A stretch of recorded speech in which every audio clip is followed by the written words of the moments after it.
When Ethan left me alone at the wedding, I realized he had also been reborn.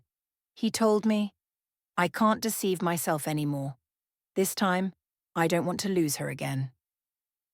In my previous life, my sister had shown up at my wedding in a bridal gown, intending to steal Ethan away, but he rejected her.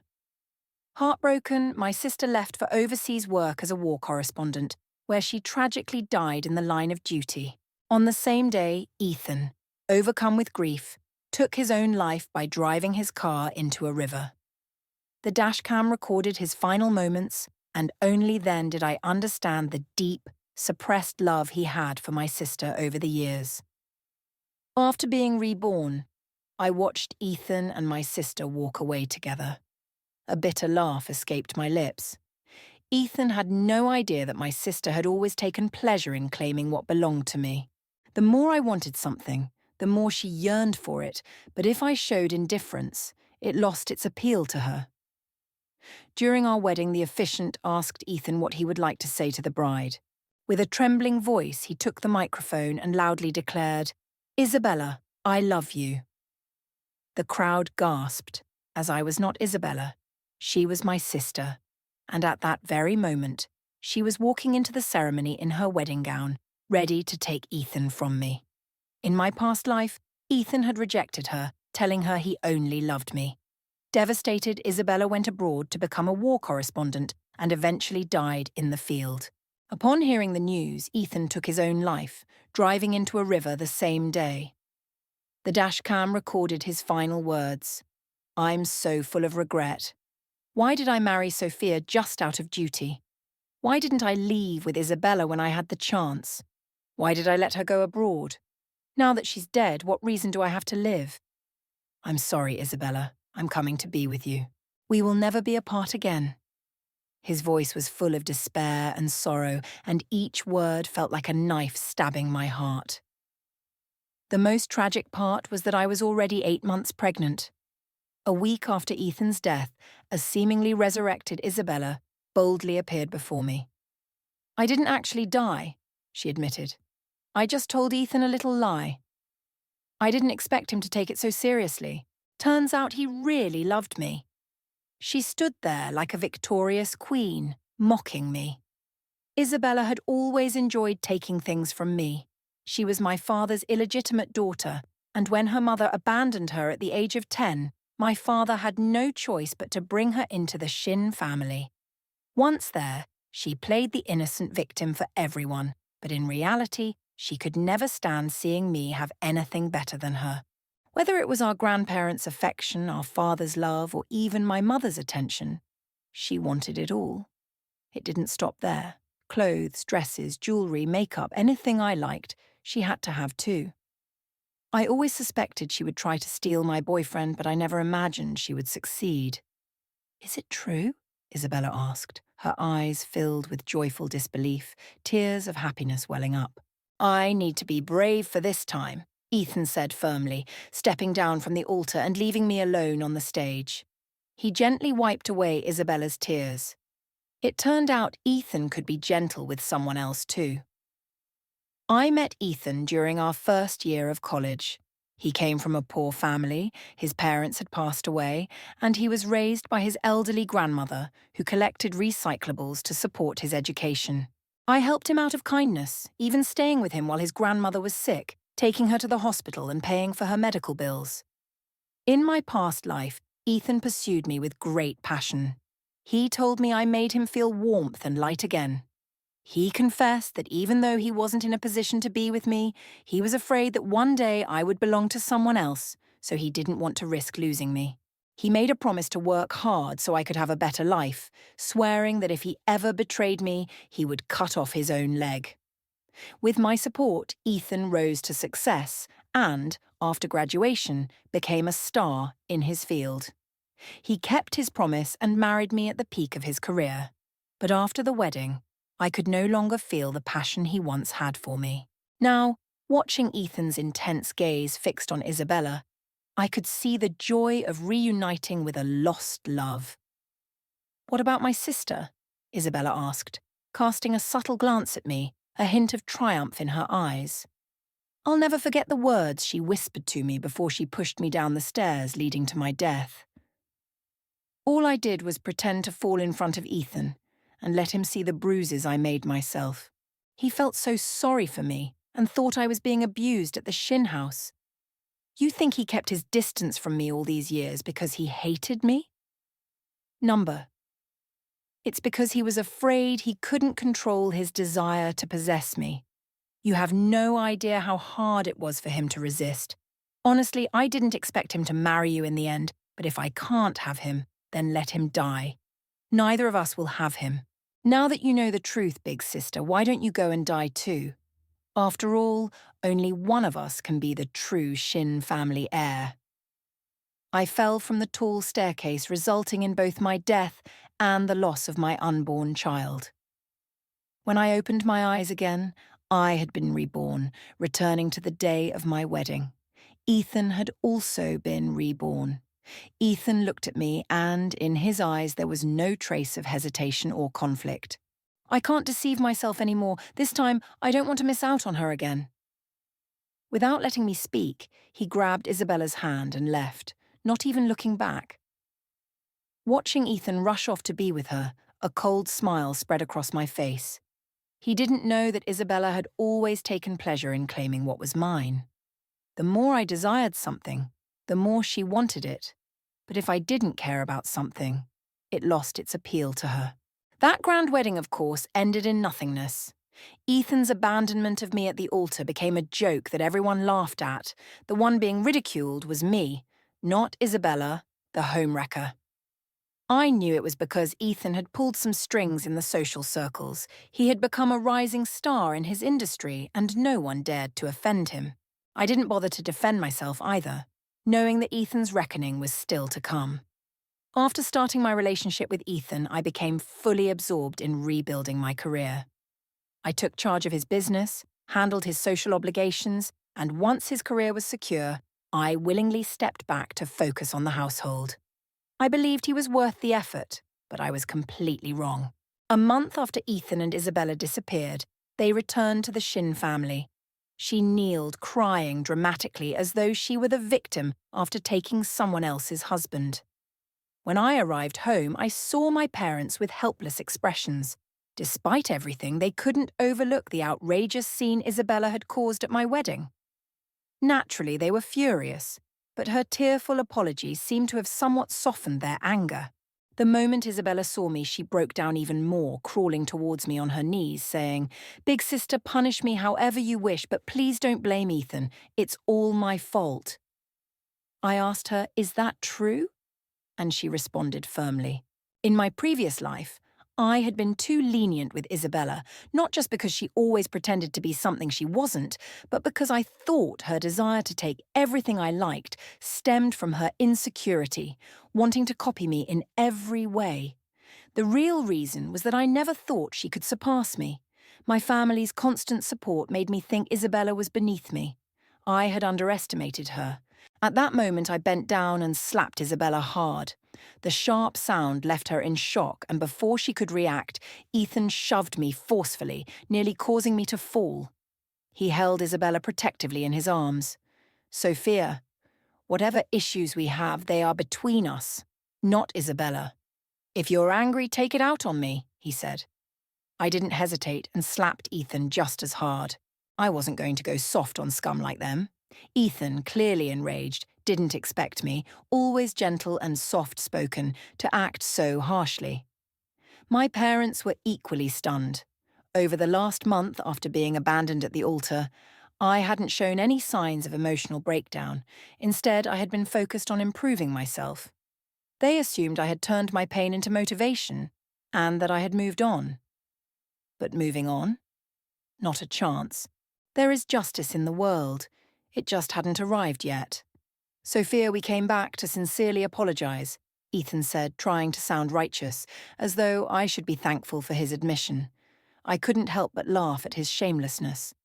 "So, just because you apologize, I'm supposed to accept it?" I asked. "If I killed your entire family and then said sorry, would that make everything okay? Why do we need laws, police, or any sense of right and wrong?" Ethan was left speechless by my sarcasm. He hadn't expected me to be so firm, completely ignoring his feelings. In the past, I had always preserved his dignity, knowing how insecure he was about his background. I made sure to protect his pride, both privately and publicly. He had grown accustomed to this, and my uncharacteristic behaviour left him speechless. It was then that Isabella spoke up. "Sis, I know you love Ethan deeply, so it's hard for you to accept us being together now, but love can't be one-sided. We are genuinely in love, so please let us be." "And if I refuse?" I asked, smiling. "You've never been so unreasonable before." "Ethan doesn't love you," I continued. "If you stay together, you'll never be happy. You should actually feel lucky you didn't marry him. You've been saved from a tragedy." Isabella spoke with conviction. I had to admit, marrying Ethan had indeed been a tragedy for me, but did that give her the right to take someone else's husband? I sneered sarcastically. This is the first time I've heard someone make being a mistress sound so noble and pure. Isabella blushed at my comment, but before she could respond, I continued, "Should I thank you? Thank you for humiliating me by stealing Ethan on our wedding day. Thank you for interfering with my relationship. Thank you for making me realize how much of a scumbag Ethan is and how unworthy he is of my trust." "She's not a mistress," Ethan quickly defended. "I know it's hard for you to accept our breakup right now, but I don't love you, and nothing you say will change my decision to be with Isabella." "Ethan, do you really think I'm that pathetic?" I stared at him as if he were an idiot. "What makes you think I still have any feelings for a man who is irresponsible, unfaithful, clueless, and tainted? Do I look like trash to you?" "Sophia, what's happened to you? Do you realize how ugly you're acting?" Ethan was visibly shaken by my words, his anger rising. "The more you act like this, the less I could ever love you." "Well, I guess I should be grateful for your lack of affection," I sneered. Ethan was at a loss for words, his face flushed with frustration. He probably never expected me to be so sharp-tongued. Isabella tried to calm him down.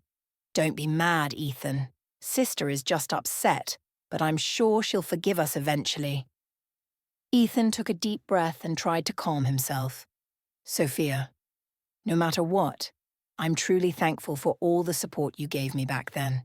To repay you, I genuinely wanted to be with you and take care of you for the rest of my life." The more he spoke, the more ridiculous it sounded. His reasoning was that he had no choice but to be with me because I had helped him and provided him financial support, so he felt morally obligated to repay me with his life. He was acting like he'd been blackmailed by his own conscience.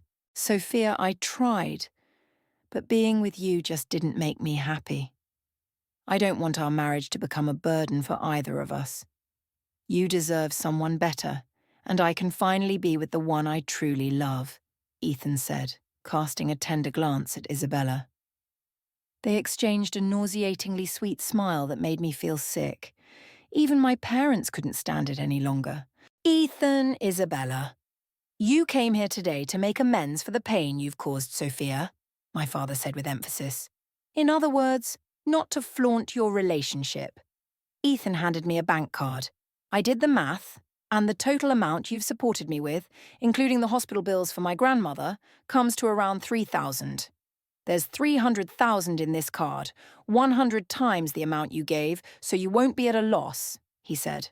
I looked at the card with indifference. Thankfully, I hadn't expected anything from Ethan, so I wasn't disappointed. 300,000 was a large sum, but had he forgotten that he got his job, built his company, and established his career because of me? Forget the 300,000. His current 3 million worth was also my doing. Sophia, Ethan has been more than generous, Isabella chimed in. Most people would have just repaid what they owed, maybe with some interest. At most, 10,000. Since graduating, you haven't worked a single day or earned a cent.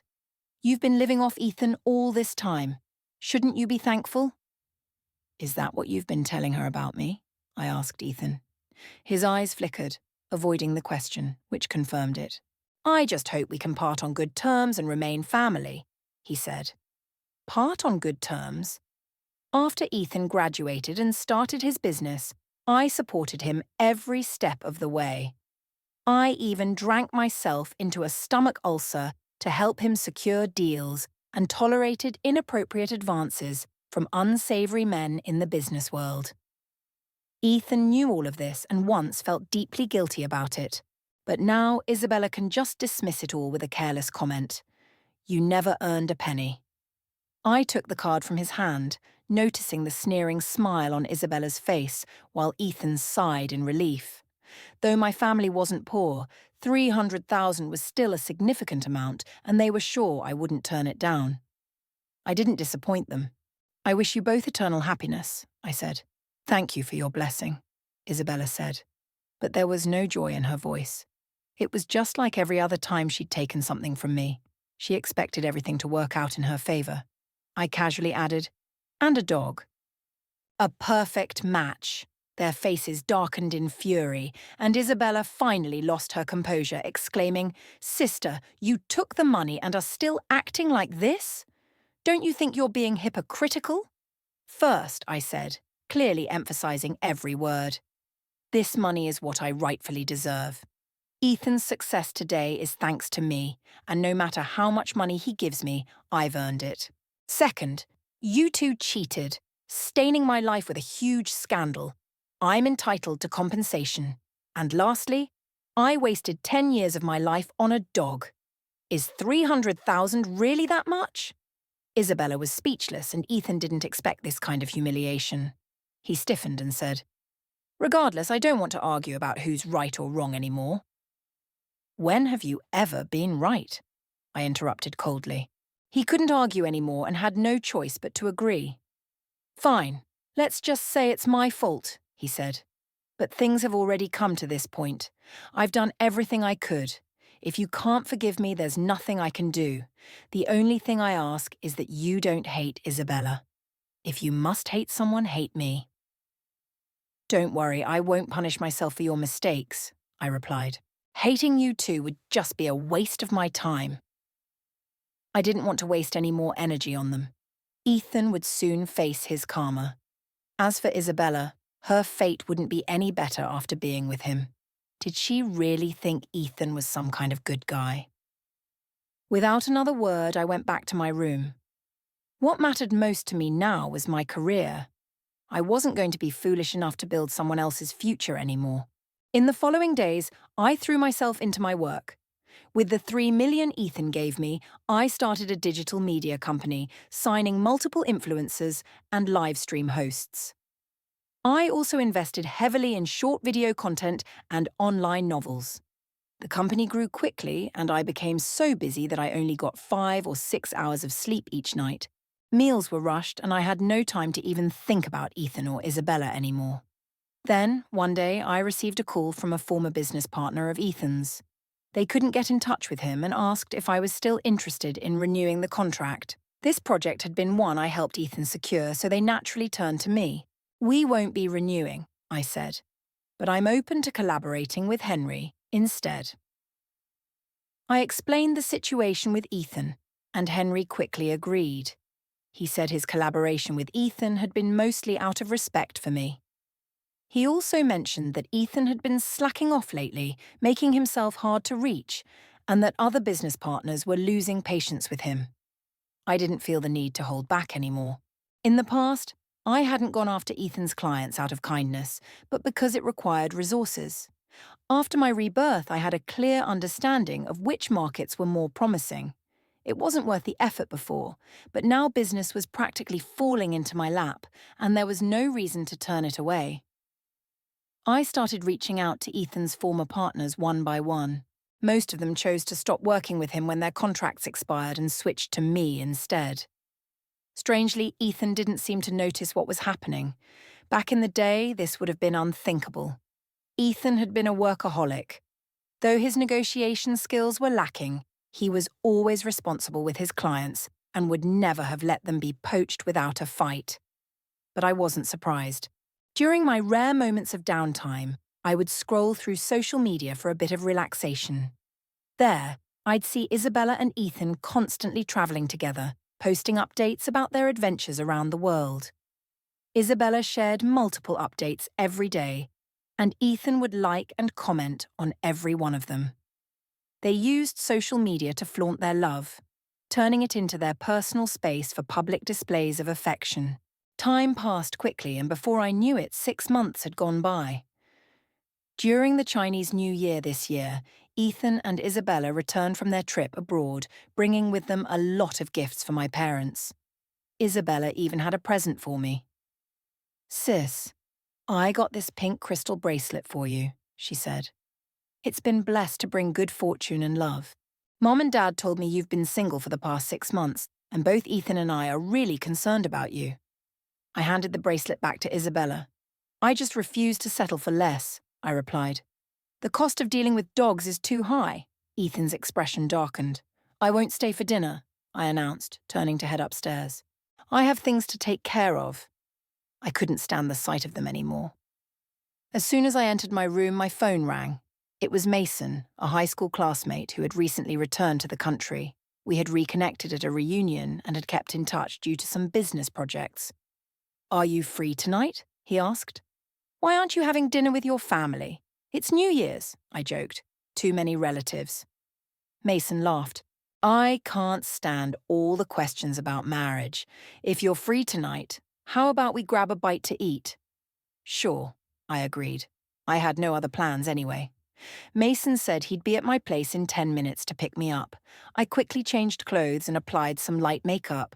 It had been a while since I last wore makeup, so I decided to dress up a bit for the occasion. When I walked into the living room, I saw Ethan and Isabella snuggled up together, looking annoyingly sweet. "Sis, you're all dressed up. Are you meeting your boyfriend?" Isabella asked, intentionally putting me on the spot. Ethan looked at me too. "Who I meet is none of your business," I replied. "We're just concerned about you," Isabella pouted, trying to make a scene in front of my parents. "Mom, Dad, it's been so long, but Sis still acts like this. I've tried so hard to be careful around her." My mom wasn't having it. When Isabella first joined the Shin family, my parents had felt sorry for her, thinking she shouldn't be punished for the mistakes of the previous generation. She was sweet and knew how to play the victim, so they didn't hold anything against her. But after she stole Ethan, my mum saw her for who she truly was. Careful? Yet you're constantly clinging to Ethan in front of Sophia. You call that careful? Every day you post dozens of updates on social media to show off how in love you are with him. Isabella's face turned red from my mum's remarks. After stumbling over her words for a while, she finally said, "I thought you had already moved on, so I'll be more mindful next time." "No need to be mindful," I said indifferently. "Post whatever you want. I'll just take it as entertainment." "What do you mean by that?" Isabella asked, clearly annoyed. "Exactly what it sounds like. The higher you jump, the harder you fall," I replied, walking out. Mason was already downstairs, waiting. Seeing me, he immediately got out of the car and opened the door for me like a true gentleman. As I got in, I had a brief feeling that someone was watching me from above. A cold smile tugged at the corner of my lips. It looked like the real show was about to begin. After dinner with Mason, I came home around 10 p.m., holding a bouquet of flowers. Usually, Ethan and Isabella would have left by now, but they were still there. As soon as Isabella saw the bouquet of champagne roses in my hand, her expression changed. The excitement in her eyes was unmistakable, just like every time she wanted something of mine. "You're done with your date so early, sis?" Isabella asked.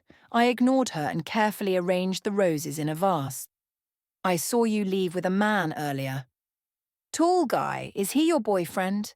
Isabella continued, probing. "Do you like him too?" I smiled coldly. "Do you really love my leftovers that much?" Isabella quickly responded, "I'm just concerned for you. After all, Ethan and I are together now and we're getting married soon." "Well, congratulations to both of you," I replied, finishing with the flowers and heading back to my room. I had just changed into my pajamas when I heard a knock on the door. I opened it to find Ethan standing there. "Do you really have a boyfriend now?" he asked. "What does that have to do with you?" "I'm just worried you might get hurt," Ethan said. "That guy's name is Mason, right?" "I've heard from some friends that you've been spending a lot of time with him lately." It wasn't surprising that we had mutual friends, considering Ethan and I had been together for years. Yep, I admitted without hesitation. We even had dinner together tonight. Did you know he has a girlfriend overseas? Ethan asked, looking upset. So he has a girlfriend, I said. He's already taken and he's still spending time with me. What does that make you? Ethan's anger flared when he saw my indifferent expression. Before I could respond, he continued. Sophia, what's wrong with you? Ever since we broke up, you've been acting like you don't care. Are you purposely trying to make me feel guilty? I couldn't help but laugh out loud. What's so funny? Ethan asked, still fuming. I'm laughing at how shameless you are, I said. Stop pretending, Sophia. I know you haven't gotten over me. If you had, why haven't you dated anyone since we broke up? Why would you start seeing a guy with a girlfriend? You're only doing this to get back at me. So you agree that being with someone who already has a partner is shameful? I asked. I didn't want to argue anymore. It was pointless. Does cheating only count as romantic if it happens at a wedding? Ethan's face turned red with embarrassment as he clenched his teeth. Sophia, I'm only saying this because I care about you. I know Mason is just messing around. He's leaving for abroad after the holidays. Do you really think there's a future for you two? How do you know he won't stay for me? Maybe he'll even break up with his girlfriend for me. If Isabella could do it, why can't I? I deliberately provoked him, knowing Isabella was eavesdropping outside. I acted as if I hadn't noticed. Since Ethan was facing away from the door, he didn't either. You're just trying to prove you're more attractive than Isabella, aren't you? You're still hung up on the fact that she took me, Ethan said with unwavering confidence. I didn't respond, but simply stared at him in silence. Ethan frowned. Why are you looking at me like that? Is there something on my face? There is, I nodded. What's on my face? Ethan immediately began to fumble around his face. A bit of disgust, I replied. Ethan was furious. Since you have no shame, I won't bother protecting your fragile ego either, I said, my words cutting deep. Mason comes from a prestigious family. His father is a business tycoon, his mother a university professor, and everyone around him is either rich or influential. He's on a completely different level than someone like you, from a small-town academic family. He graduated from a top international university, tall, handsome, with a charming, elegant manner. Most importantly, he doesn't have the insecurity or arrogance that defines you. His relaxed approach to life is something you'll never come close to achieving. How do you still think I'd be hung up on you with someone like him around? Am I insane or did I hit my head? I watched as Ethan's face turned pale from my words. Don't show up in front of me again, I said slowly. It's just too much for my eyes. Sophia, you better remember what you said today. Don't regret this later, Ethan spat, storming out. As he reached the door, he briefly glanced at Isabella but didn't stop. Isabella gave me a look as if she wanted to say something, but she bit her lip and chased after Ethan instead. After that, Isabella began coming home more often. She no longer followed Ethan on trips, but casually tried to gather information about me from my parents. Once she found out Mason and I were getting closer, her visits became even more frequent. On my birthday, I called my mum, deliberately telling her I would be having dinner with Mason that evening and wouldn't be coming home. I also mentioned the location and time. Sure enough, at 6:30 p.m. at the restaurant, I accidentally ran into Ethan and Isabella. They were arm in arm and so were Mason and I. I noticed Ethan's gaze was fixed on the space next to me where Mason stood, while Isabella's eyes were focused entirely on Mason, scanning him with excitement. Wow, sis, what a coincidence. Let's dine together. Isabella greeted us enthusiastically. Not convenient, I immediately rejected her and pulled Mason toward our reserved table. Throughout dinner, I could feel Ethan and Isabella's eyes on us, but I ignored them. Halfway through the meal, Mason surprised me by walking over to the piano at the elegant restaurant and playing a beautiful piece for my birthday, drawing everyone's attention. He also gave me flowers and an expensive piece of jewelry, making several women envious, including Isabella. I watched the predatory gleam in Isabella's eyes as she barely contained her desire. When Mason got up to go to the restroom, Isabella followed him. The moment Isabella left, Ethan came straight toward me. Sophia, are you serious? Are you really planning to be Mason's mistress? Ethan sneered. Don't be so crass, I replied calmly. Mason and I are in love. You've changed. You're not the Sophia I used to know. Does it matter if I'm the Sophia you once knew? I asked indifferently. To me, you're irrelevant. Why should I care what you think of me? Sophia, I already told you, don't show up in front of me. You're an eyesore. With that, I stood up and walked toward the restroom. Ethan followed right behind. We both arrived at the hallway leading to the restroom just in time to see Isabella leaning into Mason's arms. Thanks, Mason. If it weren't for you, I would have fallen, Isabella said, pretending to be flustered. But it was clear to everyone she was deliberately pressing herself into him. I saw Ethan's face turn black with anger. Maybe this scene was too familiar. After all, this was how Isabella had seduced him back then. Mason gently set her back on her feet. Isabella, however, pretended to twist her ankle again and threw herself back into Mason's arms, clinging tightly to him while letting out a soft, flirtatious moan. Ah, it hurts so much. What's wrong? Mason asked, concerned. I think I twisted my ankle. I can't walk, Isabella said pitifully. Do you want me to take a look? Mason offered. Wouldn't that be too much trouble? Besides, if my sister saw, she might misunderstand, Isabella replied, but her body pressed even closer to Mason. Are you really afraid of being misunderstood? Mason whispered into her ear suggestively. Aren't you just trying to seduce me? I'm not, she protested, but her actions contradicted her words. She moved even closer, and Mason took the chance to hold her tightly, teasing. Didn't I hear you're about to get married? Still acting like this? Who said I'm getting married? How could I possibly marry Ethan? Isabella scoffed, sinking deeper into Mason's embrace. I don't even like him. He's just a nobody from a small town. Nowhere near good enough for me. I haven't broken up with him yet because I didn't want to hurt his feelings. But I heard you stole Ethan from your sister at her own wedding, Mason teased, moving on. You moved on so quickly, or do you just enjoy going after your sister's men? What now that your sister doesn't want him? You do. Not at all, Isabella denied. I just genuinely like you. Be honest, do you only like men who belong to your sister? Mason tilted Isabella's chin up. After all, I'm just having fun with your sister, but I do appreciate honest women. It seemed Isabella was desperate to steal Mason away from me, and she finally admitted, yes, ever since we were kids, I've always enjoyed taking what belonged to her. Why should she get to enjoy everything the Shin family has, while I have nothing?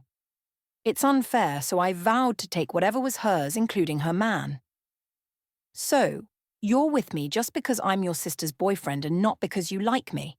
Mason asked. Ethan, unable to watch anymore, exploded in anger. Isabella was startled. She hadn't expected either of us to be there. Flustered, she tried to explain, no, it's not what you think. I was just helping my sister test Mason to see if he's really sincere with her. That's not true, Mason exposed her. You were practically throwing yourself into my arms, rubbing against me like you couldn't wait to strip right there. I wasn't, Isabella cried in denial. Mason didn't bother saying more. He left her and walked over to me. So, how's the mission going, old friend? I smiled and nodded. I'll apologize to your girlfriend later for having her boyfriend sullied like this. No need, Mason said. She absolutely despises green tea and fully supports me helping you out. I'll take her out for dinner abroad sometime. Deal. Mason and I walked out together. Behind us, we could hear Ethan's enraged voice echoing, Isabella, I'll kill you. Do you know how much I sacrificed for you? How could you do this to me? Isabella screamed in return. Let go of me, you lunatic. You brought this on yourself, falling for my tricks. It's not my fault you're stupid. Now that everything's out in the open, I'm done with you. Let's break up. I can't stand to even look at you. I didn't bother turning around to watch the drama unfold. It was just two dogs fighting. What's there to see? But I couldn't deny the satisfaction I felt, the sweet taste of revenge. Later, I heard their fight had escalated to the point that they ended up at the police station. Both were injured, and the scene was far from glamorous. Afterward, I learned Ethan's company ran into major trouble. He was drowning in debt and on the brink of bankruptcy. But none of that mattered to me. Ethan was just an outsider now. As for Isabella, after repeatedly trying to seduce my boyfriends, my parents finally lost patience with her and severed ties, kicking her out of the family. I thought that would be the end of any connection with those two, but I was wrong. Ethan still had the nerve to seek me out. He waited for me outside my office after work. It had only been a few months, but Ethan looked much thinner and completely defeated. Of course, I knew his situation. If he couldn't secure another loan, his company would collapse. He said, "Sophia, I was wrong." I never imagined Isabella would turn out like this. I stared at him coldly, a mocking smile playing on my lips. "I was enjoying the show," he continued, sounding more and more pitiful. "I was tricked by Isabella. I regret everything so much. I now realize that you're the one I truly love. Can we get back together? I swear if I ever betray you again, I'll break my own legs." I couldn't help but laugh at his desperation. "Didn't you say the same thing before? How are your legs still intact? Are you a centipede or a crab with that many legs?" Ethan was utterly embarrassed by my words. "Stop acting. I'm not going to help you by co-signing a loan at the bank." I laid it out clearly. Spending even a second more with him was a waste of my time. "I'm not asking for your help with the loan. I really do love you. In fact, I was jealous when you were with Mason, but I was too afraid to admit it back then, thinking you'd laugh at me, and now you're not afraid anymore. I'm more scared of losing you than being laughed at." I pretended to gag in disgust. "You're revolting." Ethan's face turned deathly pale. His eyes pleaded. "Sophia, will you really never forgive me? When you and Mason staged everything to expose Isabella, wasn't it to show me her true colours so we could get back together?" I couldn't help but laugh again. "Let me tell you something, Ethan," I said bluntly. "You're not the only one who's been reborn." Ethan's face twisted in shock. "In our past life, when you committed suicide for Isabella, did you ever think about me carrying your child? What makes you think I could ever forgive you, let alone love you again?" "Everything I've done is just for revenge," I said coldly, "for myself and for the child that never got to be born." "Sophia, I'm sorry." "I'm so sorry." Ethan panicked, desperately trying to grab me. I dodged him. He kept mumbling, "It was my fault. I was so wrong. How could I have abandoned you and our child for a woman like that?" I was irritated by his words, so I called for security to escort him out. "Don't ever let him step foot here again." Sophia was restrained by the guards, but his eyes remained fixed on me, filled with regret and sorrow. To me, it was utterly ridiculous. If he had known it would come to this, why make those choices in the first place? I left coldly and never let Ethan see me again. He called, but I blocked him. Any unknown number I refused to pick up. He waited for me outside both my office and my apartment, but I had the security guard remove him.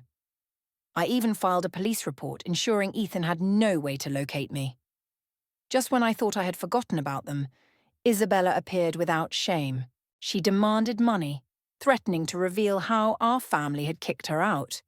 If I didn't comply, she said she would destroy me and ruin the Shin family's reputation. Calmly, I sent her a video of her attempting to seduce Mason, knowing she would resort to this kind of move when she reached her lowest point. Isabella went wild. One day, while I was driving home from work, she recklessly swerved her car toward mine, attempting to ram into me. At that moment, another vehicle came out of nowhere and collided with hers, sending her car flying. Both cars were wrecked in front of me, and my heart raced as I stepped out of my own car, shaken. Isabella's vehicle was severely crushed at the front, and she was trapped inside, a bloody and unrecognizable mess, unmoving. The other car was hardly in better condition. Inside, Ethan was covered in blood, but his eyes remained open, as if he was summoning the last of his strength just to look at me. I saw his lips move slightly, as though he was trying to say, I'm sorry, but it was pointless. I shook my head, unwilling to accept his apology. Even if Ethan died, it would be a form of redemption for the child we lost.